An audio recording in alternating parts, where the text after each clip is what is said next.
Hello दोस्तों, स्वागत है आप सभी का मेरे यूट्यूब चैनल पर। मेरा नाम है रवि। तो चलिए आज की वीडियो को शुरू करते हैं। और आज हम बात करने वाले हैं उत्तराखंड समीक्षा अधिकारी, सहायक समीक्षा अधिकारी मुख्य परीक्षा की बात, जिसमें हम करेंगे हिंदी पत्र लेखन की। तो हिंदी पत्र लेखन आपके एग्ज़ाम के लिए इम्पोर्टेंट रहेगा। इसमें हम पत्राचार वाला भाग देखेंगे, जिसमें हमने शासकीय पत्र को देख लिया था, जिसको हम सरकारी पत्र के नाम से भी जानते हैं। और आज हम बात करेंगे अर्ध सरकारी पत्र, यानी कि अर्ध सरकारी पत्र, ठीक है, या फिर अर्ध शासकीय पत्र जिसको हम कहते हैं। तो इसके बारे में हम बात करने वाले हैं। आज इस लेक्चर पर हम देखेंगे कि अर्ध सरकारी पत्र क्या होते हैं, इनकी क्या विशेषताएं होती हैं, इसकी क्या परिभाषा है और यहाँ से किस प्रकार के क्वेश्चन आपसे पूछे जाते हैं, इनके बारे में हम चर्चा करेंगे। तो अगर मैं इसके प्रश्न की बात करूं कि यहाँ से क्वेश्चन किस प्रकार से पूछा जा सकता है, तो आपसे पूछा जाएगा कि अर्धशासकीय पत्र किसे कहते हैं, इसकी विशेषताओं का उल्लेख कीजिए। तो इस तरीके से आप लोगों का क्वेश्चन बन सकता है। या फिर अर्ध सरकारी पत्र के प्रयोग लिखने के लिए आप लोगों को आ सकते हैं। तो इस तरीके से क्वेश्चन बन जाते हैं। और एक क्वेश्चन ये बनता है कि शासकीय पत्र और अर्ध सरकारी पत्र में क्या अंतर होता है, लिखिए। तो आप लोगों को शासकीय पत्र जो इससे पहले मैंने करा रखा है और आज जो मैं कराऊंगा अर्ध शासकीय पत्र, इन दोनों को देखकर दोनों का अंतर स्पष्ट करना पड़ेगा। तो ये सारी चीज़ें आप लोगों को करनी है। हालांकि मैं इन दोनों पत्र के बीच जो अंतर है, सरकारी पत्र और अर्ध सरकारी पत्र के बीच में जो भी अंतर है, उसको मैं आने वाली क्लास में आप लोगों को कराऊंगा। और यहाँ से किस प्रकार से क्वेश्चन बन सकते हैं उनको भी हम धीरे धीरे करके डिस्कस करते जाएंगे। और आज ये जो लेक्चर है इसमें थोड़ा सा देरी हुई है आने में, लेकिन आने वाले जो लेक्चर होंगे उनमें आपको थोड़ा सा कम समय मतलब ज़्यादा गैप देखने को नहीं मिलेगा। तो लगातार वीडियोज़ में देने की यहाँ पर कोशिश करूँगा, तो आप लोगों को बने रहना है। A4 पेज के साइज जो आपका पेपर है उस पर आप लोगों को इन चीज़ों को नोट डाउन करना है और फिर डेली प्रैक्टिस करनी है। अपने मन से भी चीज़ें लिखनी है। अपने मन से कहने का मतलब जो भी चीज़ आप पढ़ रहे हैं उसको आप मौखिक रूप से लिख पा रहे हैं कि नहीं, क्योंकि आपको वहाँ पर लिखना है और मौखिक रूप से लिखना है जो आपको याद है। तो आप इस चीज़ की घर पे प्रैक्टिस करेंगे कि आपको बिना देखे लिखना है, आपको हेल्प नहीं लेनी है। शुरुआत में थोड़ा दिक्कत आ सकती है कि आप कुछ चीज़ें भूल रहे हैं, लेकिन अगर आप एक ही लेटर को, अगर आप सरकारी पत्र को 10 बार बिना देखे लिखेंगे तो आपका जो लेटर है वो बहुत अच्छा तैयार हो जाएगा। तो यही चीज़ आपको करनी है कि घर पे ज़्यादा से ज़्यादा प्रैक्टिस करनी है। और अगर आपको कहीं पर भी दिक्कत होती है, टेलीग्राम चैनल का लिंक दिया गया है, वहाँ पर से आप लोग मेरे को पर्सनली भी पूछ सकते हैं। वहाँ पर आपको PDF वगैरह जो भी चीज़ें हैं वो मैं प्रोवाइड करा देता हूँ। चलिए बात करते हैं अर्ध सरकारी पत्र की। हिंदी पत्र लेखन का ये सेकेंड लेटर है। इससे पहले हमने सरकारी पत्र या फिर शासकीय पत्र के बारे में बात की थी।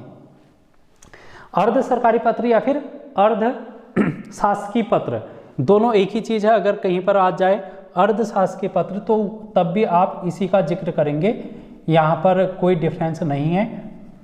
अर्ध शासकीय पत्र ये दोनों ही हैं, तो ये बात आपको ध्यान में रखनी है।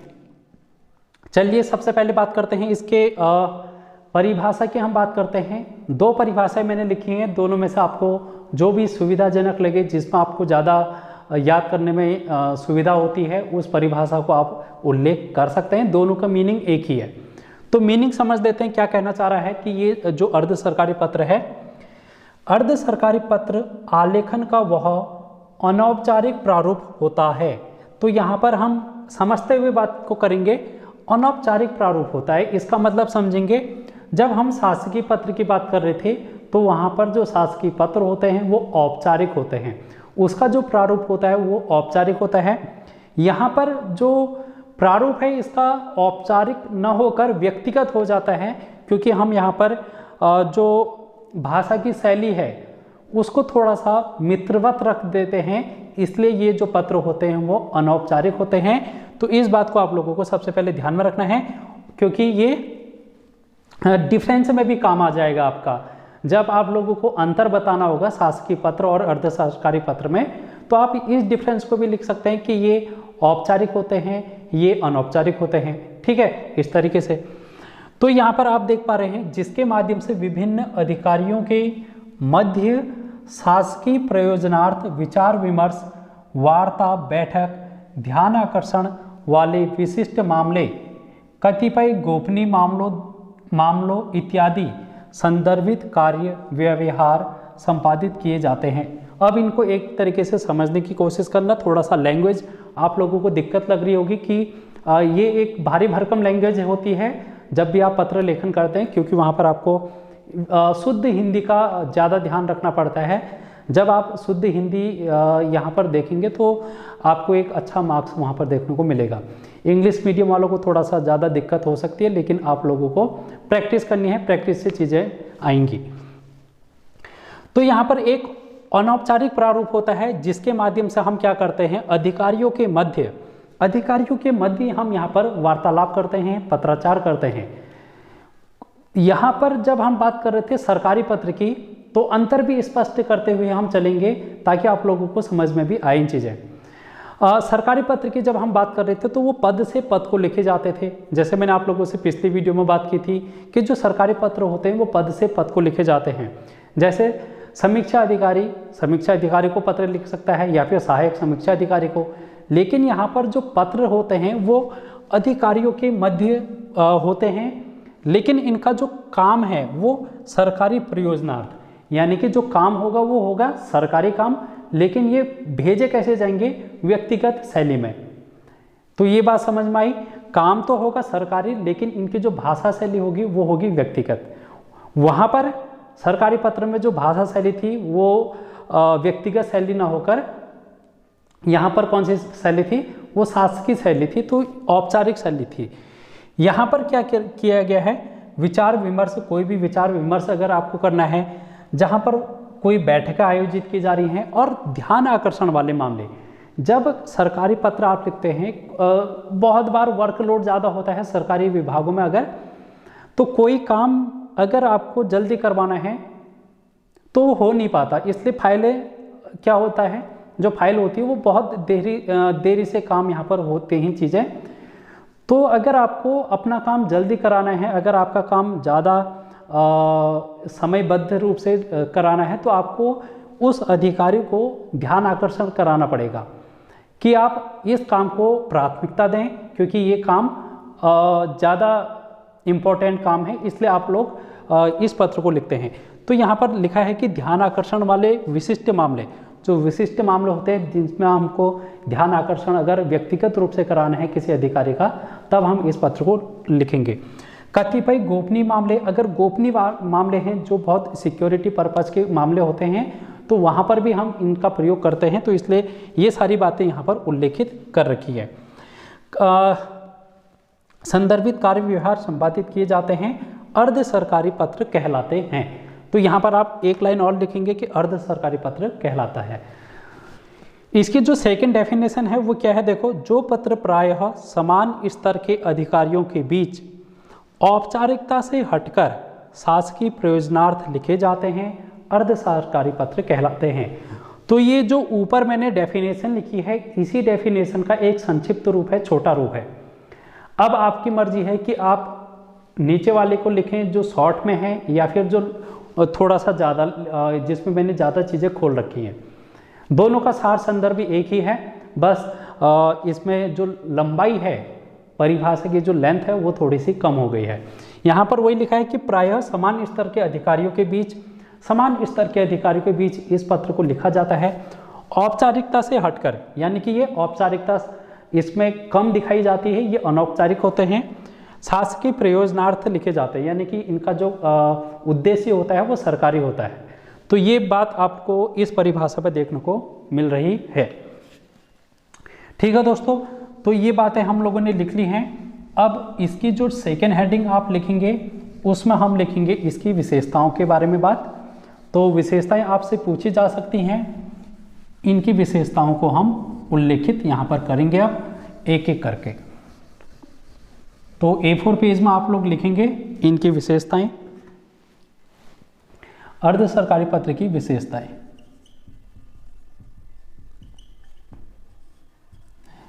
हेडिंग में पहला पॉइंट लिखेंगे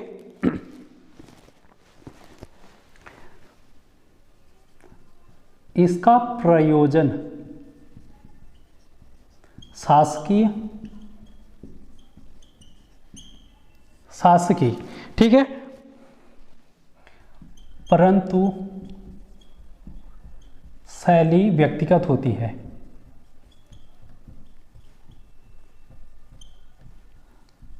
जो मैंने अभी आपको समझाया था कि ये व्यक्तिगत शैली में लिखे जाते हैं, लेकिन इनका प्रयोजन शासकीय होगा। दूसरा डिफरेंस आप यहां पर विशेषता लिखेंगे कि इसके मसौदे का स्वरूप व्यक्तिगत होता है। इसके मसौदे का स्वरूप व्यक्तिगत होता है, ये दूसरी विशेषता है इसकी। तीसरी विशेषता लिखेंगे ये पत्र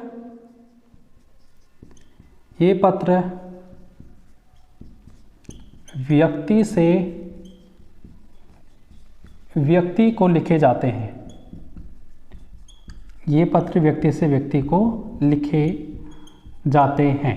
वहाँ पर हम क्या कर रहे थे, सरकारी पत्र में हमने ये वाली लाइन कैसे लिखी थी, ये पत्र पद से पद को लिखे जाते हैं, लेकिन अर्ध सरकारी पत्र जो होते हैं वो व्यक्ति से व्यक्ति को लिखे जाते हैं। इस बात को आप लोग विशेष तौर पर ध्यान देंगे, और जब डिफरेंस आएगा दोनों पत्र में तो आप इस डिफरेंस को जरूर लिखेंगे कि ये पत्र व्यक्ति से व्यक्ति को लिखे जाते हैं, लेकिन जो सरकारी पत्र होते हैं वो पद से पद को लिखे जाते हैं। चौथा चीज आप लोग यहां पर लिखेंगे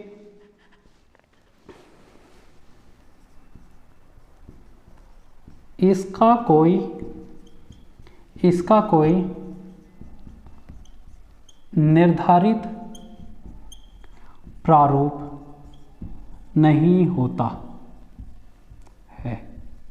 इनका कोई निर्धारित प्रारूप नहीं होता। जैसे हमने सरकारी पत्र में देखा था कि उनका एक निर्धारित प्रारूप होता है, उसका जो सांचा होता है वो बिल्कुल एक सटीक होता है, उसके बाहर आप नहीं जा सकते। लेकिन यहाँ पर इसका कोई एक सटीक ढांचा नहीं है, इसका कोई निर्धारित प्रारूप नहीं है। तो इस बात को भी आप लोग इसकी विशेषताओं में लिखेंगे। हालांकि हम इसका प्रारूप देखेंगे अगले लेक्चर में, आप लोग सिर्फ यहाँ पर विशेषताओं पर ध्यान दें। अब इसमें हम लिखेंगे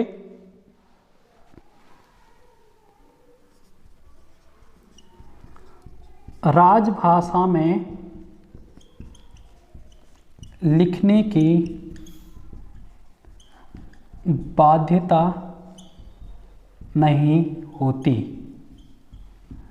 इनमें क्या है, राजभाषा में लिखने की बाध्यता नहीं होती है। पिछले जब हम सरकारी पत्र की बात कर रहे थे वहाँ पर हम राजभाषा में लिखने की अनिवार्यता थी। वहाँ पर हम या तो राजभाषा में लिखेंगे या फिर राज्य की वैकल्पिक भाषा, लेकिन यहाँ पर ऐसा कुछ नहीं है। हम राज्य की राजभाषा जो है उसमें लिखने की कोई बाध्यता नहीं है। ये भी एक इसका पॉइंट है। और छठी विशेषता में आप लिखेंगे इसमें विषय का उल्लेख अनिवार्य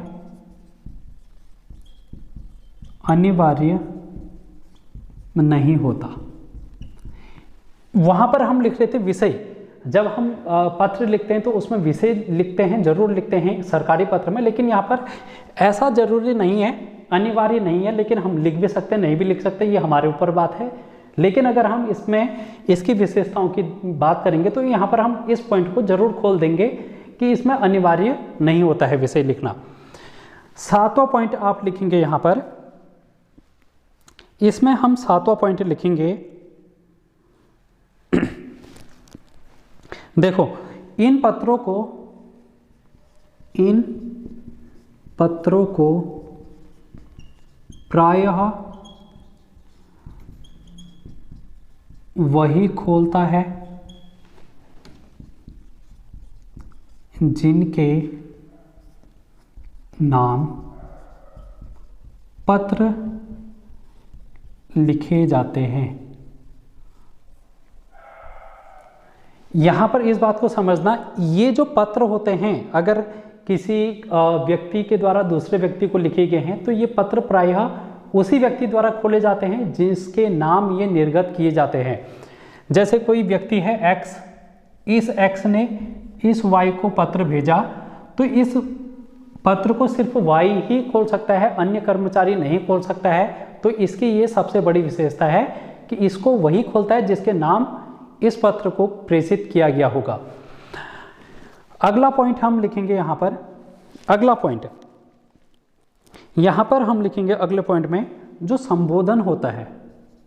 जब हम संबोधन की बात करते हैं तो सरकारी पत्र में तो हम महोदय का प्रयोग करते हैं, अगर किसी महिला के लिए लिख रहे हैं तो महोदया का प्रयोग करते हैं, लेकिन यहाँ पर हम संबोधन में हम किसका प्रयोग करेंगे?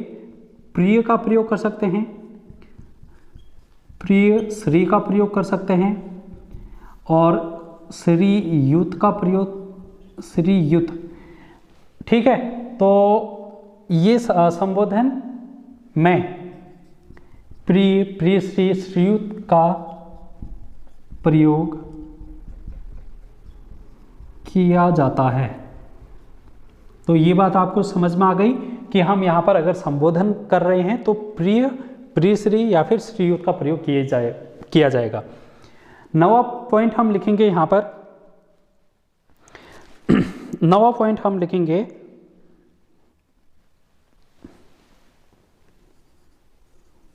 इसमें पत्रांक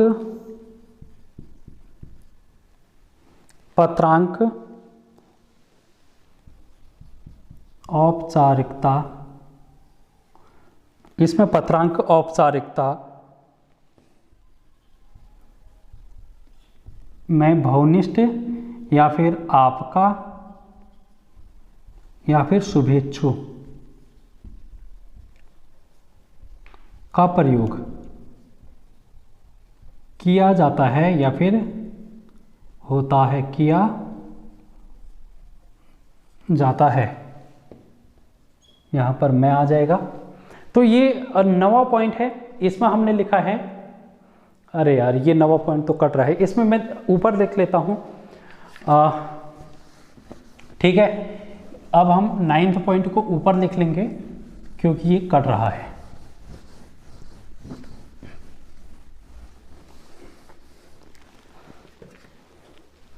नवा पॉइंट हम लिखेंगे इसमें पत्रांक औपचारिकता में, इसमें पत्रांक औपचारिकता में भावनिष्ठ या फिर आपका या फिर भावनिष्ठा या फिर शुभेच्छु का प्रयोग होता है। इस बात को आप समझेंगे जब हम पत्र का अंत करते हैं। पत्र के अंतिम में जब हम वहाँ पर लिख रहे थे भावदीय शब्द का प्रयोग, तो वहाँ पर हम भावदीय शब्द का प्रयोग कर रहे थे जब हम सरकारी पत्र की बात कर रहे थे, लेकिन हम यहाँ पर क्या करेंगे, भावदीय की जगह हम आपका लिख सकते हैं, भावनिष्ठ का प्रयोग कर सकते हैं। अगर किसी महिला के द्वारा ये पत्र लिखा जा रहा है तो वहाँ पर महिला अधिकारी के लिए भावनिष्ठा या फिर शुभेच्छु का प्रयोग किया जाता है। ये तो हो गया पुरुष के लिए और ये हो गया महिला के लिए। ठीक है, भावनिष्ठ और आपका प्रयोग करेंगे। हम यहाँ पर इस बात को ध्यान में रखेंगे कि जैसे पुरुष के लिए आपका प्रयोग हम कर सकते हैं, लेकिन महिला के लिए हम आपकी इस बात का प्रयोग नहीं करेंगे। तो इस बात को आप विशेष तौर पर ध्यान देंगे। आपकी का प्रयोग यहाँ पर महिला के लिए नहीं किया जाएगा, महिला के लिए भावनिष्ठा या फिर शुभेच्छु का प्रयोग किया जाएगा। इसके अलावा यहाँ पर 10वां पॉइंट भाषा शैली। भाषा शैली इसकी क्या होती है, मित्रवत व आत्मीय होती है। इसकी भाषा शैली कैसी होती है, मित्रवत व आत्मीय होती है। अब इसके अलावा यहाँ पर हम लिखेंगे प्रेषक के लिए उत्तम पुरुष एक वचन का प्रयोग होता है, का प्रयोग होता है। अब जब हम बात कर रहे थे सरकारी पत्र की, तो सरकारी पत्र में हम अन्य पुरुष शैली का प्रयोग कर रहे थे, अन्य पुरुष शैली का वहाँ पर प्रयोग कर रहे थे, आप लोगों ने देखा। तो यहाँ पर जो शैलियाँ होती हैं वो 3 प्रकार की होती हैं, उत्तम पुरुष, मध्यम पुरुष और अन्य पुरुष शैली। सरकारी पत्र में हम अन्य पुरुष शैली का प्रयोग कर रहे थे, लेकिन हम यहाँ पर अगर बात करेंगे प्रेषक के लिए, प्रेषक मतलब भेजने वाला, जो पत्र भेज रहा होगा वो अपने लिए उत्तम पुरुष एक वचन का प्रयोग करेगा। ठीक है, उत्तम पुरुष में हम किसकी बात करते हैं, जैसे मैं, मेरा, हम, इन सब का प्रयोग करते हैं। लेकिन एक वचन में क्या आएगा, मैं, तो हम यहाँ पर मैं का प्रयोग करेंगे। ठीक है, इसी प्रकार प्रेषिती के लिए, प्रेषिती के लिए मध्यम पुरुष एक वचन का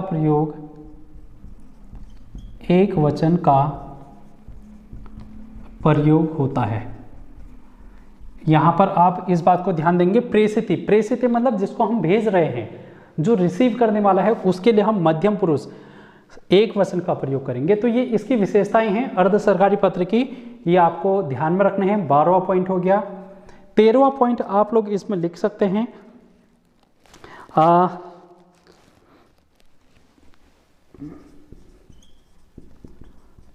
अधोलेख में पदनाम का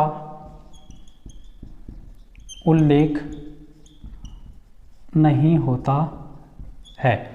अधोलेख में पदनाम का उल्लेख नहीं होता। जैसे हम जब पत्र का अंत कर रहे थे, जब हमने शासकीय पत्र देखा था, तो राइट साइड में नीचे हम कुछ लिख रहे थे, नाम, पदनाम, उसका हस्ताक्षर लिख रहे थे। यहाँ पर हस्ताक्षर कर रहे थे, भवदी लिखने के बाद यहाँ पर हम भवदी लिख रहे थे, उसके बाद उनका नाम लिख रहे थे, फिर पदनाम लिख रहे थे और हस्ताक्षर कर रहे थे। लेकिन यहाँ पर पदनाम का उल्लेख नहीं होता है। हम सिर्फ इसमें क्या करेंगे, हस्ताक्षर कर देंगे, बस हो गया। नाम और हस्ताक्षर कर देंगे, उसके अलावा पदनाम का प्रयोग यहाँ पर नहीं करेंगे। ठीक है, तो ये बात भी आप लोग इस की विशेषताओं में लिखेंगे, मेंशन करेंगे और बढ़िया तरीके से इस पत्र को यहाँ पर लिखेंगे। इसके अलावा यहाँ पर क्या हो सकता है, ठीक है, तो ये सारी बातें हैं जो कि हम लोगों ने 13 पॉइंट देख लिए हैं। इससे अलावा और भी पॉइंट हो सकते हैं। अगर आप लोगों के मन में कोई ऐसे पॉइंट आ रहे हैं या फिर आप लोगों ने कहीं पर कोई नए पॉइंट पढ़ रखे हैं, तो आप कमेंट बॉक्स में बता सकते हैं कि इनके अलावा कौन से पॉइंट हो सकते हैं। इसको आप A4 पेज में लिखेंगे बढ़िया तरीके से, उसके बाद याद करेंगे और फिर प्रैक्टिस करेंगे डेली। इस तरीके से आप लोगों का ये अर्ध सरकारी पत्र का आज हम लोगों ने यहाँ पर एक भाग कर लिया है, जिसमें हमने इसकी विशेषताओं का उल्लेख किया और परिभाषा को देखा। अगली वीडियो में हम बात करेंगे इसका फॉर्मेट, प्रारूप कैसा होता है, प्रारूप से भी क्वेश्चन बन जाता है। तो हम अगली वीडियो का इंतज़ार आप करेंगे। तो वीडियो कैसी लगी कमेंट बॉक्स में ज़रूर बताना। तो आज की वीडियो में इतना ही। Thank you so much.